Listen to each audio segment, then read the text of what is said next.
శుభోదయం మిత్రులారా, వార్తా కథనంపై విశ్లేషణ కార్యక్రమం టీజీటీవీ మార్నింగ్ న్యూస్ కు స్వాగతం. నేను మీ జల్లి సత్య. ముందుగా రాష్ట్రంలో జరుగుతున్న రాజకీయ పరిణామాలు కనుక పరిశీలించినట్లయితే సవాలు విసిరి ఢిల్లీకి ఇక్కడ పరారై ఇక్కడ అబాస్ పాలైనటువంటి రేవంత్ రెడ్డి మళ్ళీ నిన్నటి రోజున కొత్త రాగం ఆలపించుకున్నాడు.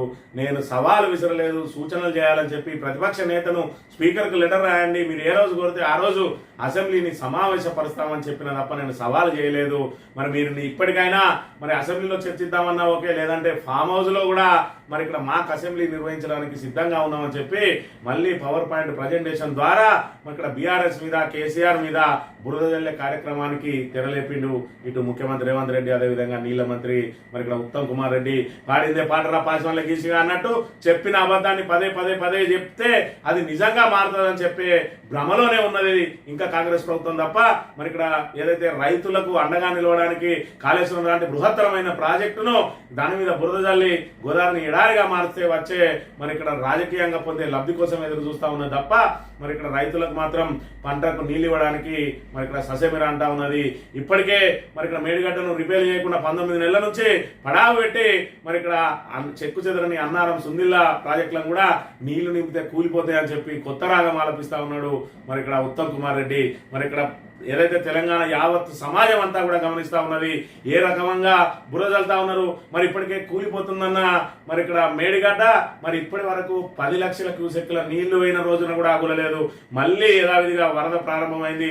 ఒకవైపు గోదావరి వరదను, అదేవిధంగా ప్రాణహిత నీటిని అంతా కూడా ఇక్కడ కిందికి వదిలేస్తూ ఇక్కడ రైతులను ఇబ్బందులు పెడతా ఉన్నారు. కల్వకుర్తికి సంబంధించి కృష్ణా ఇక్కడ జలాలు ఏవైతే ఉన్నాయో వరద నీరు ఇక్కడ ఆ వరద నీరును పంపులు ఆన్ చేయండి, లేదంటే ఇక్కడ మేమే ఆన్ చేయాల్సి వస్తుందని హెచ్చరించిన నేపథ్యంలో 2 రోజులకు పంపులు ఆన్ చేసి ఏదైతే కాళేశ్వరం మీద కుట్రలు పనిండ్రో ఆ కుట్రలకు మాత్రం కట్టుబడి ఉన్నామంటా ఉన్నారు.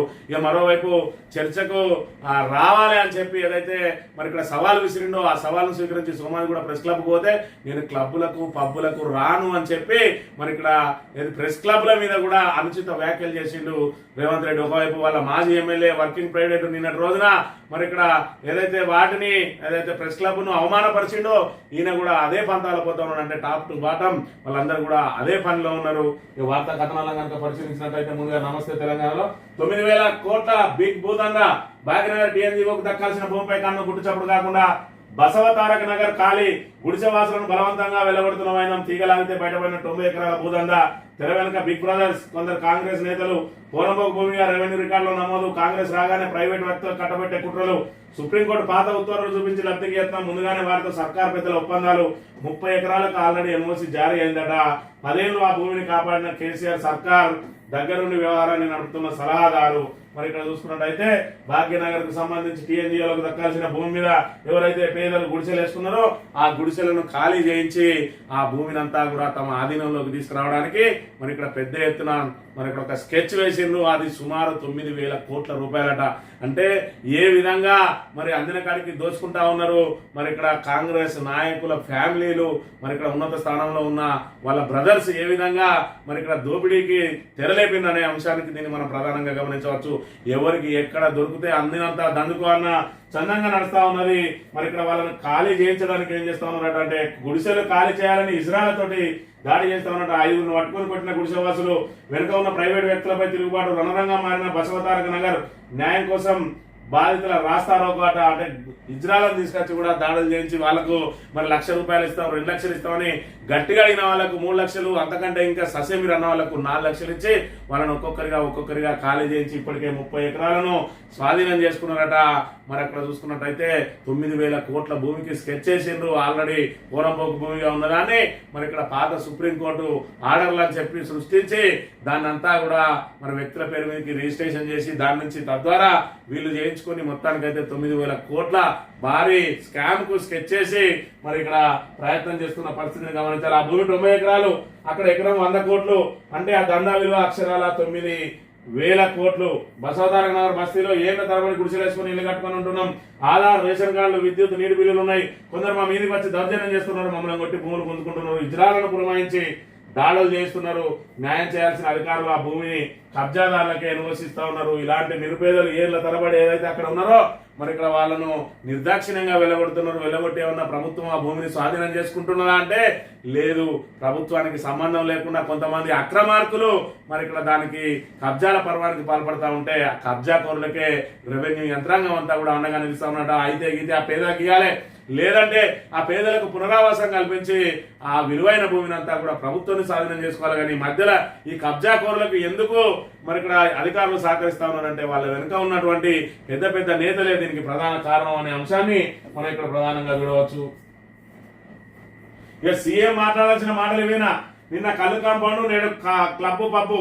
ప్రెస్ క్లబ్ పై సీఎం రేవంత్ అనిష్ట వ్యాఖ్యలు, జగ్గారెడ్డి వ్యాఖ్యలకు నిరసన వెల్లువెత్తిన సీఎం నోట మళ్ళీ అదే పరుష పదజాలం. ఇద్దరు అనిష్ట వ్యాఖ్యలపై జర్నలిస్ట్ పైన అని చెప్పి మరి జగ్గారెడ్డి ఏమన్నాడు, ప్రెస్ క్లబ్ పోయి రా నీకోసం వేచి చూస్తా ఉన్నామని చెప్పి ఆయనకు ఒక సీట్ వేసి దానిలో టవల్ వేసి దానికి ఆనరేబుల్ చీఫ్ మినిస్టర్ అని పెడితే కళ్ళు కాంపౌండ్లలో ఉండి మరి చర్చకు రారు అంటా ఉన్నారు. అంటే ప్రెస్ క్లబ్ల మీద ఏ విధమైన ఈ మరి ఇక్కడ ప్రజా ప్రభుత్వం అని చెప్పుకునే ప్రజా వ్యతిరేక ప్రభుత్వానికి ఏ విధంగా ఉన్నది, ప్రజా కంటక పాలన ఏ విధంగా సాగిస్తా ఉన్నారు, వాళ్ళ పరుష పదజాలం ఏ విధంగా ఉంటా ఉన్నది, వాళ్ళ అధికార మదం నెత్తికెక్కి ఏ విధంగా దూషణలకు పాల్పడతా ఉన్నారు అంటే మరి జగ్గారెడ్డి ఏమో దాన్ని కళ్ళు కాంపౌండ్ అంటారు. మరి ఇక్కడ రేవంత్ రెడ్డి దాన్ని కొంచెం మరి ఏదైతే మెరుగులు దిద్ది క్లబ్బులు పబ్బులు అంటాడు. మరి ఇక్కడ సోమాది కూడా ప్రెస్ క్లబ్ను అది పబ్బుగా మరి ఇంకొక ఆయన కళ్ళు కాంపౌండ్ గా చిత్రీకరిస్తా ఉన్నారు అని అంటే మరి ఇక్కడ పత్రికా స్వేచ్ఛ ప్రజాస్వామ్యం మీద వీళ్ళకి ఏ రకమైన మరి ఇక్కడ అభిప్రాయం ఉన్నది, గౌరవం ఉన్నదో మనం ఇక్కడ ప్రధానంగా గమనించాలి. ఫోర్త్ ఎస్టేట్ అయినటువంటి మరి ఇక్కడ పత్రికలు వాళ్ళు ఏ విధంగా అయితే వాళ్ళ రేవంత్ రెడ్డి బూట్లు నాకుతున్న పత్రికలు ఈ రోజు పత్రికా ఏదైతే విలువలను దిగజార్చడంతో ఈ రకమైన మాటలు వాళ్ళ నోట్ల నుంచి వస్తున్నాయనే విషయాన్ని మనం గమనించాలి. ఏదైతే ఆంధ్రజ్యోతి కోసం గగ్గోలు పెట్టినటువంటి మహాన్యూస్ మీద దాడికి గగ్గోలు పెట్టినటువంటి కాంగ్రెస్ నాయకులు మరి నిజంగానే మీకు జర్నలిస్టుల పట్ల మరి నిజంగా గౌరవమే ఉంటే మరి కళ్ళు కాంపౌండ్ అన్న ఈ జగ్గారెడ్డి బహిరంగంగా క్షమాపణ చెప్పాలి. క్లబ్బు పబ్బు అని చెప్పి వ్యాఖ్యలు చేసిన రేవంత్ రెడ్డి కూడా జర్నలిస్ట్ కు మరి ఇక్కడ బేషరతుగా క్షమాపణ చెప్పాల్సిన అవసరం ఉన్నది. ఫామ్ హౌస్ లో మాక్ అసెంబ్లీ పెడదామా, మంత్రులను పంపిస్తా, నేను వస్తా, కృష్ణా గోదావరి నదీ జలాలపై చర్చిద్దాం. కేసీఆర్ దమ్ముంటే కేటీఆర్ చేతిలో, కేసీఆర్ దమ్ముంటే రెడీగా అట. కేటీఆర్ చేతిలో భంగపడిన తెల్లారి రేవంత్ మరో సవాల్. హైదరాబాద్ తాగునీటికి ఉమ్మడి వాటా నుంచి నీళ్ళు అడిగితే బాగుండేదని వ్యాఖ్య. కాళేశ్వరం కృష్ణా నీళ్ల వాటాలపై ప్రజాభవన్లో పవర్ పాయింట్ ప్రజెంటేషన్. ఎన్డీఎస్ఏ సూచనల మేరకే మేడిగడ్డ బరాజును పునరుద్ధరిస్తామంటున్న మంత్రి.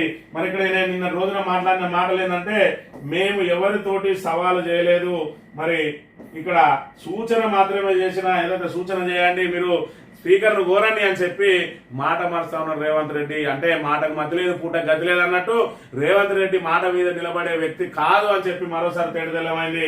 మరి నేను సవాలు చేసిండా లేదంటే కేసీఆర్ ను ప్రతిపక్ష నేతగా మరి ఇక్కడ ఏదైతే స్పీకర్ కు లెటర్ రాయండి అసెంబ్లీలో చర్చిద్దామన్నాడా అని ఆయన మాట్లాడిన మాటలు ఇప్పటికే మరి ఇక్కడ సామాజిక మాధ్యమాల్లో వైరల్ గా మారినాయి. దాన్ని మరొకసారి కనుక గమనించినట్టయితే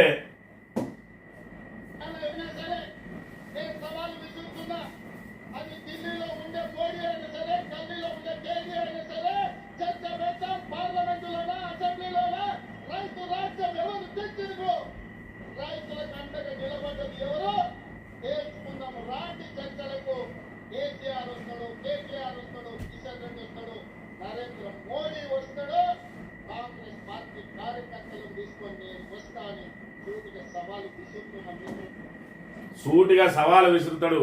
కేసీఆర్ వస్తారా, కేటీఆర్ వస్తారా, నరేంద్ర మోడీ వస్తారా, కిషన్ రెడ్డి వస్తారా, ఢిల్లీలో ఉన్న వాళ్ళు వస్తారా, గల్లీలో ఉన్న వాళ్ళు వస్తారా అని చెప్పి పెద్ద ముగోలు లెక్క సవాల్ చేసి మళ్ళీ సవాల్ను స్వీకరించి మరి ఇక్కడ కేటీఆర్ ప్రెస్ క్లబ్ లో వెయిట్ చేస్తే మరి నాకు ఒకవేళ నిజంగానే మరి దీనికంటే ముందే నేను ఒక షెడ్యూల్ చేసుకున్నా కాబట్టి మరి నువ్వు సమయం అన్నా చెప్పాలి, లేదంటే మరి ఇక్కడ దానికి ఏదైతే సవాల్ను మరి ఇక్కడ పారిపోయినట్టు అన్న ఒప్పుకోవాలి, కానీ నేను సవాలే చేయలేదని చెప్పి మరి ఇక్కడ అబద్ధాలు ఆడుతా ఉన్నాడంటే ఆయన మాటలు ఏ విధంగా ఉన్నాయో గమనించవచ్చు.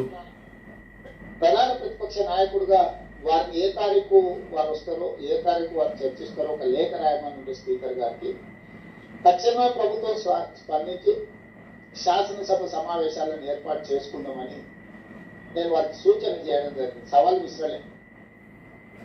సవాలు విసరలేదని చెప్పి ఇంత నిస్సిగ్గుగా ఇంత అంటే ఒకప్పుడు పత్రికలు మాత్రమే ఉన్నప్పుడు, సామాజిక మాధ్యమాలు లేనప్పుడు, మరి ఈ వీడియోలు అనేటివి కనబడనప్పుడు, టీవీలు అంతగా లేనప్పుడు మరి రాజకీయ నాయకులు యథేచ్ఛగా మాట మార్చేది, మరి పత్రికల ముందు నోరు జారడం, ఆ వార్తను పత్రికలు రాయడం, ఆ తర్వాత మేము అది చెప్పలేదు, పత్రికలు వక్రీకరించినాయి అని చెప్పడం పరిపాటిగా మారేది.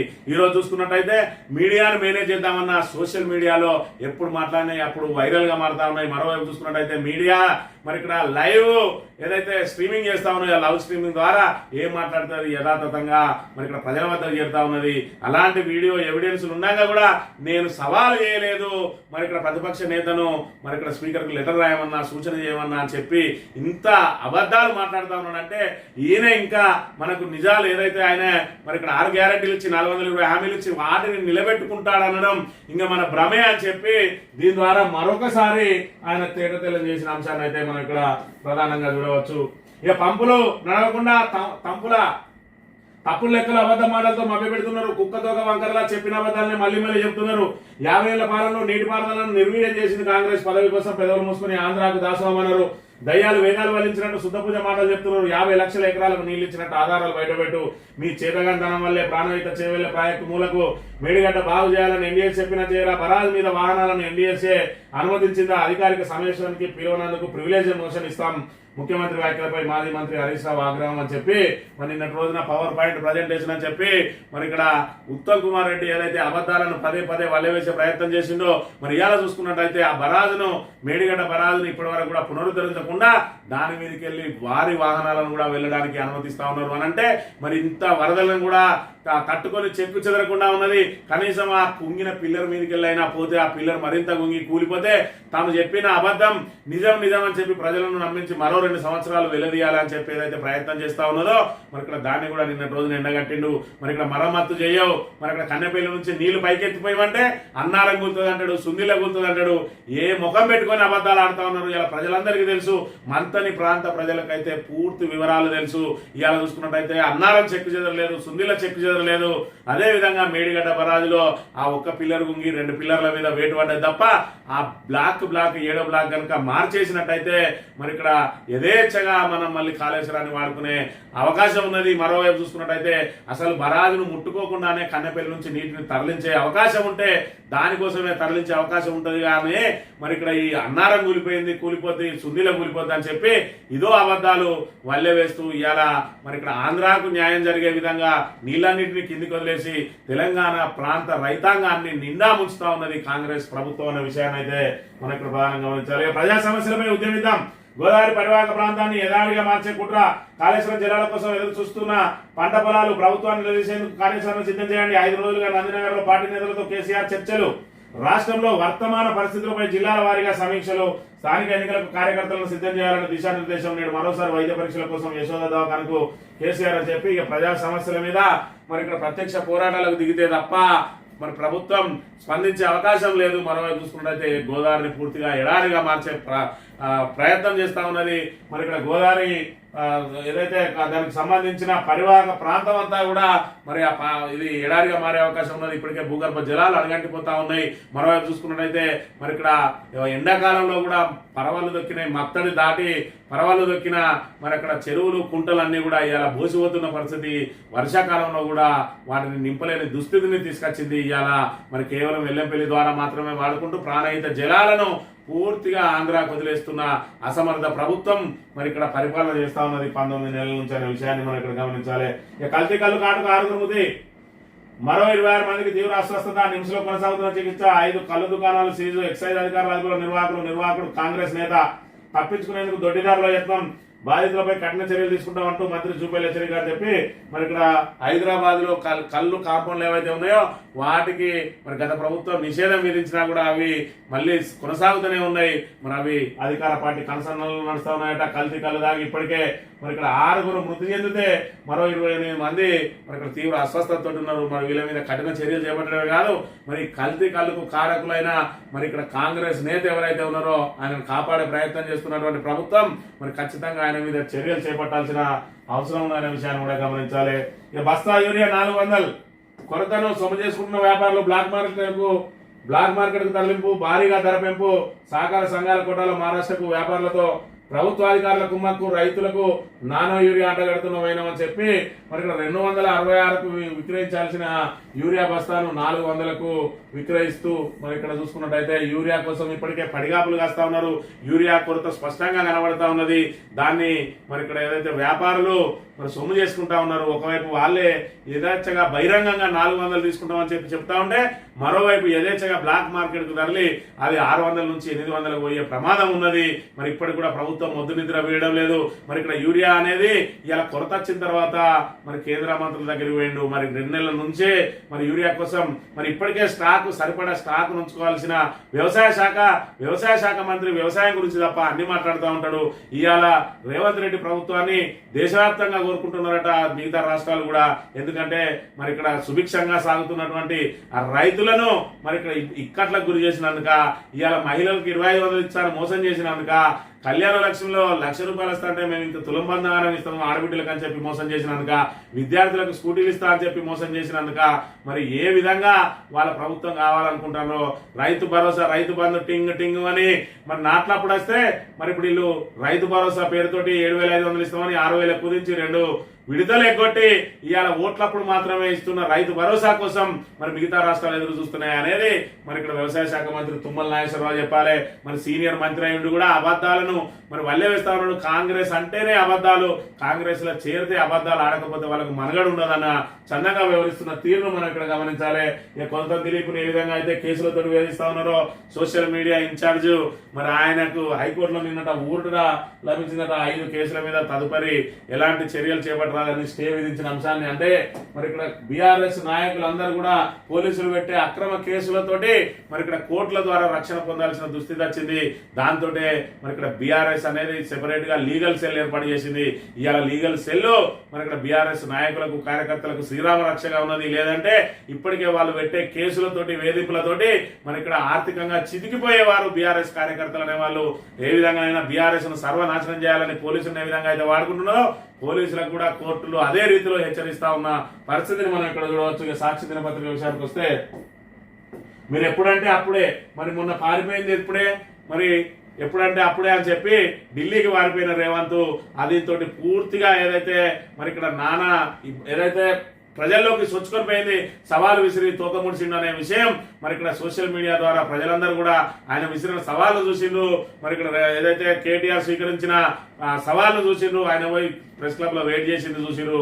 దాంతో మరి ఇక్కడ ప్రతిష్ట దిగజారిందని దాన్ని కాపాడుకోవడానికి మళ్ళీ అబద్ధాలతోటి మళ్ళీ తప్పుడు సమాచారంతో మరి ఇక్కడ పవర్ పాయింట్ ప్రజెంటేషన్ తోటి మళ్ళీ నీ ఫామ్ హౌస్ కి వేస్తా అని చెప్పి చెప్తున్న పరిస్థితి. మరి ఈ రకంగా ఏదైతే ప్రజలను ఏమార్చే విధంగా అబద్ధాలతోటి నెట్టుకొచ్చే ప్రయత్నం చేస్తున్న రేవంత్ రెడ్డి ప్రభుత్వాన్ని మరి ఇక్కడ ప్రజలు చీదరించుకుంటున్న పరిస్థితిని కూడా మనం ప్రధానంగా గమనించాలి. ఇక 8 మంది ఆచూకీ అసాధ్యమే, మ్యాచ్ గా డిఎన్ఏ రిపోర్టులు సిగాచి పరిశ్రమ దుర్ఘటనలో కీలక నిర్ణయం తీసుకున్న అధికారులు అని చెప్పి ఇప్పటికే 44 మంది చనిపోయినారు. పాశమైలారంకు సంబంధించిన కెమికల్ ఫ్యాక్టరీ పేలుడుకు సంబంధించి ఇంకా 8 మంది ఆచూకీ లభించలేదు. వాళ్ళందరూ కూడా ఖాళీ బూడిదైపోయింది. కాబట్టి అవి డిఎన్ఏ మరి ఇక్కడ కూడా అలా డిఎన్ఏ మ్యాచ్ అయితే లేదు కాబట్టి వాళ్ళు పూర్తిగా బూడిదైపోయిందని చెప్పి అధికారులు ప్రకటించారు. వాళ్ళకు కూడా పరిశ్రమకు సంబంధించి వాళ్ళు 15 లక్షల చొప్పున ఇచ్చి మిగతా 85 లక్షలను 3 నెలలు టైం పెట్టిండ్రు. ఈలోపు దాని మీద ఒక పూర్తి స్థాయి ఎంక్వైరీ రిపోర్ట్ అయిపోయిన తర్వాత మరి ఇక్కడ దాన్ని ప్రభుత్వం ప్రకటించిన తర్వాత మిగతా పైసలు కూడా ఇస్తామని చెప్పి ప్రస్తుతానికి 15 లక్షల చొప్పున 8 మందికి ఇచ్చి మరి ఇక్కడ వాళ్ళందరినీ కూడా ఇళ్లకు పంపేసిన పరిస్థితిని మనం ఇక్కడ గమనించాలి. ఏదేమైనా 52 మందిని మరి ఇక్కడ పొట్టన పెట్టుకున్నది. మరి దానికి సంబంధించిన పరిశ్రమకు సంబంధించి ఎలాంటి మరి ఇక్కడ ఫైర్ డిపార్ట్మెంట్ నుంచి అనుమతులు లేవు కదా అంటే అనుమతులు తీసుకోవాల్సిన అవసరం లేదంటాడు డీజీ నాగిరెడ్డి.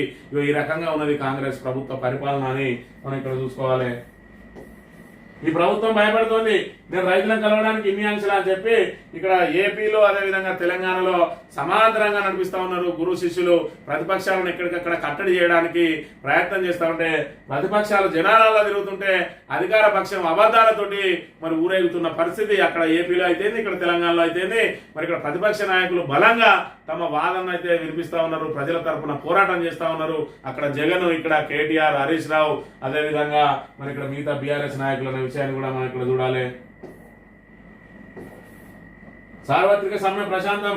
మరి నిన్నటి రోజున ఏదైతే దేశవ్యాప్త సమ్మెకు సంబంధించి మరి ఇక్కడ సబ్బండ వర్గాలు కార్మిక వర్గం అంతా కూడా చేసి నిన్న రోజున సింగరేణి పూర్తిగా స్తంభించిపోయింది. సింగరేణిలో ఉన్నటువంటి బిఎంఎస్ మినహా మిగతా సంఘాలన్నీ కూడా సమ్మెకు పిలిపించడంతో మరి ఇక్కడ సమ్మె పూర్తి స్థాయిలో సక్సెస్ జరిగింది సింగరేణిలో. అదేవిధంగా దేశవ్యాప్తంగా కూడా సమ్మె ప్రశాంతంగా జరిగింది. మరి ఇక్కడ ఏదైతే పని గంటలను 8 గంటల నుంచి 10 గంటలకు పెంచే ప్రయత్నం ఏదైతే చేస్తా ఉన్నదో దాన్ని కార్మిక వర్గం తీవ్రంగా వ్యతిరేకిస్తున్న పరిస్థితి మనం ఇక్కడ గమనించాలి. ఫామ్ హౌస్ కైనా వస్తా ప్రెస్ క్లబ్ కు రాడు, మరి ఇక్కడ ఎక్కడికి పడితే అక్కడ విలువకూరి నన్ను క్లబ్లకు పబ్లకు విలువడట. సోమాయి కూడా ప్రెస్ క్లబ్ కు రమ్మంటేనేమో ఆయనకు మరి ఏదైతే అదొక పబ్బులా కనబడదట, ఫామ్ హౌస్లకు అయితే వస్తాడట. అంటే ఏ విధంగా కేసీఆర్ ను బదనాం చేయాలి అనే కార్యక్రమం చేస్తా ఉన్నాడు తప్ప మరి నా మాటలన్నీ కూడా ప్రజానీకం వింటనే ఉన్నారు. నువ్వు సోమాయి కూడా ప్రెస్ క్లబ్ కాదు, ఫలానా కాడ చర్చిద్దామని చెప్పి సవాల్ను స్వీకరించి ఆయన ఏదైతే ప్రకటన చేసిండో కేటీఆర్, అప్పుడే నీ మంత్రులతోటి ప్రెస్ క్లబ్లు అవసరం లేదు, బహిరంగంగా లేద్దామా, లేదంటే లేదు నీ కేసీఆర్ రాకున్నా మంచిదే, నువ్వేరా అసెంబ్లీ పెడతాం, నువ్వు ఏ రోజు పెట్టుకుంటావో చెప్పు అని చెప్పి మళ్ళీ దానికి సవరణ చేసుకుని సరిపోయేది. మరి ఇక్కడ సవాల్ విసిరి ఢిల్లీకి పారిపోయి అబాస్ పాలై ఇవాళ దాన్ని కవర్ చేసుకోవడానికి నానా తంటాలు పడతాడు. ఎవరైతే వాళ్ళకి సంబంధించిన బట్టి విక్రమార్క నుంచి మొదలుకుంటే అద్దంకి దయాకర్ వరకు మేము కేసీఆర్ని రమ్మన్నాం, కేటీఆర్ రమ్మని లేదని చెప్పి నానా తంటాలు పడతా ఉన్నారు, తంటాలు పడ్డారు. ఇప్పుడు ఆ తంటాల నుంచి బయటపడడానికి డైరెక్ట్ గా ఈయననే దిగి మళ్ళా పవర్ పాయింట్ ప్రజెంటేషన్ అని ఒక అబద్ధాన్ని నిజమని నమ్మించే ప్రయత్నం చేస్తా ఉన్నాడు రేవంత్ రెడ్డి అనే విషయాన్ని మనం ఇక్కడ గమనించాలి. ఇక ఉద్యోగుల సంఖ్యపై సమీక్షకు ఐఏఎస్ కమిటీ మరి ఇక్కడ కొత్త ఉద్యోగాలు ఇచ్చేది లేదు, మరి ఇక్కడ నోటిఫికేషన్లు ఇచ్చేది లేదు, జాబ్ క్యాలెండర్ ఇచ్చేది లేదు. 19 నెలల తర్వాత ఇప్పుడు లెక్కలు వేసుకుంటున్నారట. అంటే 19 నెలల నుంచి ఇప్పటి వరకు ప్రభుత్వంలో ఎల్లెళ్ళ అధికారులు ఎంతమంది ఉన్నారు, ఆ ఉద్యోగుల సంఖ్య ఎంత ఉన్నది, ఎన్ని ఖాళీలు ఉన్నాయనేది ఇప్పటి వరకు సేకరించలేదు. అంటే వీళ్ళు మొదటి సంవత్సరమే 2 లక్షల ఉద్యోగాలు ఇస్తా అన్న హామీ మరి ఇక్కడ వాళ్ళకి హామీ పట్ల వాళ్ళకి ఎంత చిత్తశుద్ధి ఉన్నది అనేది దీని ద్వారా తేటతెల్లం అయితే ఉన్నది. అసెంబ్లీలో ప్రకటించిండ్రు ఖచ్చితంగా జాబ్ క్యాలెండర్ ఇస్తామని చెప్పి, ఆ జాబ్ క్యాలెండర్ అటేమైంది, 2 లక్షల ఉద్యోగాలు అటేమైనాయి, కేసీఆర్ ఉద్యోగాలు ఇచ్చిన మినహా మనం మిగతా 10,000 కంటే ఎక్కువ ఉద్యోగాలు ఇప్పటి వరకు ఇవ్వకుండా 60,000 ఇచ్చినామని చెప్పి గప్పాలు కొట్టుకోవడం తప్ప ప్రభుత్వం చేసింది ఏం లేదనే విషయాన్ని మనం ఇక్కడ గమనించాలి. ప్రభుత్వ విద్యార్థులకు త్వరలోనే మోడీ కిట్లట, విద్యారంగానికి మోడీ సర్కార్ ఎనలేని ప్రాధాన్యం.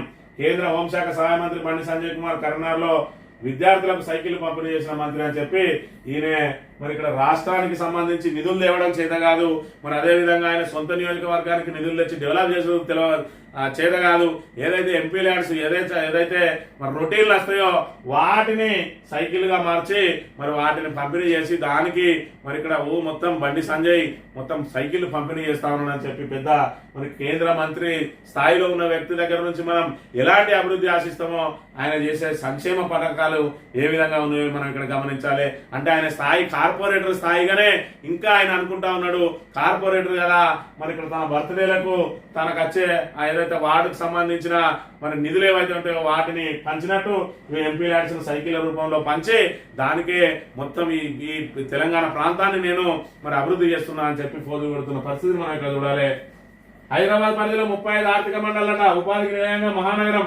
ప్రస్తుతం 10 ఆర్థిక మండలాలు, కొత్తగా మరో 25. ఈడీపీ 2050 లో ప్రతిపాదనలు విద్యా, రవాణా, ఐటీ, పర్యాటక రంగాలకు ప్రాధాన్యం. హెచ్ఎండిఏ మాస్టర్ ప్లాన్ లో ఈ ప్రణాళిక అత్యంత కీలకమట. మరి ఇక్కడ చూసుకున్నట్టయితే తెలంగాణ రాష్ట్రాన్ని 2036 కల్లా $1,00,000 కోట్ల ఆర్థిక వ్యవస్థగా తీర్చిదిద్దడమే లక్ష్యంగా పెట్టుకున్న రేవంత్ సర్కార్. 2036 ఈ 3 ఏళ్లలో ఏం చేస్తావో చెప్పు, కనీసం ఈ 6 గ్యారంటీలు ఎన్నడూ అమలు చేస్తావో దానికి మళ్ళొక్క డెడ్ లైన్ అన్న పెట్టు. 420 హామీలు ఇచ్చినావు, అందులో నువ్వు అమలు చేయగలిగేటి అన్ని, అమలు చేయనని చేతులు ఎత్తేసేటి ఎన్నో గవి ప్రజలకు చెప్పు. ఇప్పుడు అయ్యేది కాదు పోయేది కాదని చెప్పి ఎన్నడో 2000 మరి ఇక్కడ 36లో జరగబోయేదానికి 2047లో జరగబోయేదానికి లెక్కలు కట్టి అక్కడికి తీసుకుపోతున్నానని చెప్పి ప్రజలను ఏమార్చే ప్రయత్నం చేస్తే ప్రజలు మిమ్మల్ని నమ్మే పరిస్థితి లేదు అనే విషయాన్ని గమనించాలి. ఇక వంతెనగూలి నదిలో పడ్డ వాహనాలు, 13 మంది దుర్మరణం. గుజరాత్ లో ఘటన. వంతెన 40 ఏళ్ల నాటిది. దురత్వంపై గతంలోనే స్థానికుల ఫిర్యాదులు పట్టించుకుని అధికారులు మరి ఇక్కడ చూసుకున్నట్టయితే ఏదైతే గుజరాత్ తరహా అభివృద్ధి అని అంటారో ఆ గుజరాత్ తరహా అభివృద్ధి ఈ రకంగా ఉన్నది. 40 ఏళ్ల కింది వంతెన మరి అది ఇప్పుడు ప్రయాణానికి పనికొస్తుందా లేదా అని చెప్పి కనీసం దాన్ని పరిశీలన కూడా చేయకుండా యథేచ్ఛగా రవాణా చేస్తే ఇవాళ అక్కడ కూలి మరి సుమారు 13 మంది దుర్మరణం పాలైనరు. మరి ఇక్కడ గుజరాత్ మోడల్ ఇక్కడ చూసుకున్నట్టయితే మేడిగడ్డ కూలిందని నానా హంగామా చేసే బీజేపీ నాయకులు ఇక కొంచెమన్నా సిగ్గు తెచ్చుకోవాలి. మనం చేసే పనులు ఏ విధంగా ఉన్నాయి, మనం చేసే ఆరోపణలు ఏ విధంగా ఉన్నాయని. మరోవైపు దానికి వెళ్ళి ఇలాగే జరగాలని కావాలని కోరుకుంటా ఉన్నది కాంగ్రెస్ ప్రభుత్వం. అందుకే మేడిగడ్డ వెళ్ళి భారీ వాహనాలను కూడా మరి ఇక్కడ యథేచ్ఛగా అనుమతిస్తా ఉన్నారు. ఒకవైపు ఒక పిల్లర్ కుంగిపోయి ఉన్నది, దాని మీకు వెళ్ళిపోతే ఖచ్చితంగా ప్రమాదం ఉంటుంది, ఆ పిల్లర్ను తొలగించాలి అని మరి ఇక్కడ ఏదైతే చిన్న పిల్లని అడిగినా చెప్తారో దాని మీకు వెళ్ళి భారీ వాహనాలను అనుమతించి దాన్ని ఉద్దేశపూర్వకంగా కూల్చే ప్రయత్నం చేస్తా ఉన్నదని బీఆర్ఎస్ ఆరోపణలు చేస్తా ఉన్నది. ఇక మంత్రి నియోజకవర్గానికి గురించి కనుక చూసుకున్నట్టయితే సేమ్ ఇదే తరహాలో 50 ఏళ్ల క్రితం 55 ఏళ్ల క్రితం నిర్మించిన వంతెన మరి ఇక్కడ ఏదైతే అడవి సోమన్పల్లి దగ్గర ఉన్నది మానేరు మీద, ఆ వంతెన మరి ఇక్కడ శిథిలావస్థలు చేరింది. అయినా కూడా అక్కడ కొత్త వంతెనకు ఇక్కడ ప్రస్తుత ప్రభుత్వం పూనుకోవడం లేదు. కానీ అక్కడకు రాని అవసరం లేని గోదావరి మీద శివారానికి వెళ్ళడానికి ఒక పెద్ద బ్రిడ్జిని 125 కోట్లతో నిర్మిస్తా ఉన్నది. మరి ఇక్కడ చూసుకున్నట్టయితే ఇలాగే జరిగి ప్రమాదాలు ఏర్పడే అవకాశం ఉన్నది. దాంతో అనేక రకాల వాహనాలు పోతాయి, ప్రభుత్వ బస్సులతో పాటు మరి ఇక్కడ రవాణాకు సంబంధించిన భారీ వాహనాలు కూడా పోతా ఉన్నాయి. రేపటి రోజున అడవి సోమన్పల్లి బ్రిడ్జి కూడా ఇలాంటి ప్రమాదం ఏర్పడే అవకాశం ఉన్నది. అయినా కూడా మంత్రి శ్రీధర్ బాబు దాని మీద దృష్టి పెట్టడం లేదు. కానీ అక్కడికి రాని అవసరం లేని మరి ఇక్కడ ఏదైతే గోదావరి మీద బ్రిడ్జి పెడతా ఉన్నాడు, ప్రజల ప్రాణాలతోటి చెలగాట వాడుతా ఉన్నది కాంగ్రెస్ ప్రభుత్వం. ఇప్పటికే మనది నెర్రలు వాసి ఉంటే దాన్ని తాత్కాలికంగా మరమ్మతులు చేసిరు, అయినా కూడా ఇప్పుడు మళ్ళీ నెర్రలు వాసి ఉన్నది. మరి దాని స్థానంలో కొత్త బ్రిడ్జిని ఏదైతే అత్యవసరంగా నిర్మించే అవసరం ఉన్నా కూడా దాన్ని మరిచి అక్కడికి రాని బ్రిడ్జిని ఎందుకు నిర్మిస్తా ఉన్నాడు అంటే వాళ్ళకి సంబంధించిన బంధువుల రియల్ ఎస్టేట్ వ్యాపారాల కోసం మరి ఇక్కడ ఏదైతే ఇంకో కొత్త బ్రిడ్జిని నిర్మించి ఎలాంటి రవాణా అవసరం లేని శివారానికి బ్రిడ్జి పెడతా ఉన్నాడు. ఇప్పటికే గోదావరి మీద అన్నారం ప్రాజెక్టు మీకు వెళ్ళొచ్చు, అదేవిధంగా సుందీల ప్రాజెక్టు మీకు వెళ్ళి అటు దాటే అవకాశం ఉన్నది. మరోవైపు చూసుకున్నట్టయితే మరి ఇక్కడ గ్రీన్ ఫీల్డ్ హైవే వస్తా ఉన్నది. ఇన్ని బ్రిడ్జీలు ఉండగా కూడా మళ్ళీ బ్రిడ్జి కడతా ఉన్నాడు. కానీ ఇక్కడ అడవి సోమన్పల్లి బ్రిడ్జి మీద అడవి సోమన్పల్లి దగ్గర మానేరు మీద ఏకైక బ్రిడ్జి ఉన్నది, అది కూలిపోతే ప్రత్యామ్నాయం లేని పరిస్థితిలో కూడా అక్కడ బ్రిడ్జి నిర్మించడానికి మాత్రం పూనుకోవడం లేదు అని అంటే ప్రజల మరి ఇక్కడ సమస్యల పట్ల ఈ కాంగ్రెస్ ప్రభుత్వానికి, మంత్రులకు, ముఖ్యమంత్రికి శ్రీధర్ బాబుకు ఎంత చిత్తశుద్ధి ఉన్నదో దీన్ని బట్టి తేటతెల్లమవుతున్న పరిస్థితి మనం ఇక్కడ గమనించవచ్చు. ఈనాడు దినపత్రిక విషయానికి వస్తే కృష్ణా జిల్లాలో కేసీఆర్ ద్రోహం 1000 రెట్లు అధికమట.